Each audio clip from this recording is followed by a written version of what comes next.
Gertakan OPM dibalas TNI, zona perang Egyanus Kogoya diobrak-abrik. Gertakan Organisasi Papua Merdeka (OPM) untuk perang terbuka dibalas spontan TNI. OPM semakin panik setelah mengetahui TNI Polri mobilisasi pasukan. Mata-mata OPM melaporkan sebanyak 13 truk yang mengangkut pasukan memasuki wilayah Paniai yang disebut-sebut OPM zona perang. Siang malam, pasukan TNI dan Polri terus menyisir setiap sudut kota dan perbatasan untuk mencari keberadaan OPM. Terbaru, Komando Operasi TNI Koops TNI mengobrak-abrik zona perang Egyanus Kogoya, pentolan OPM.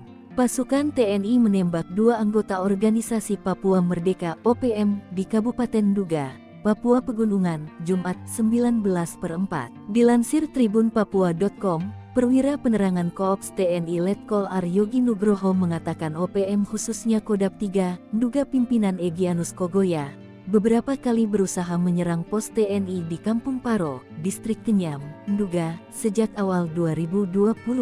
Penyerangan tersebut dilancarkan seiring dengan niat OPM mengganggu keamanan wilayah Papua, kata Yogi dalam keterangan tertulis, Jumat. Ia mengatakan pihaknya pun melakukan penindakan dan melumpuhkan kekuatan OPM di wilayah Paro pada Jumat.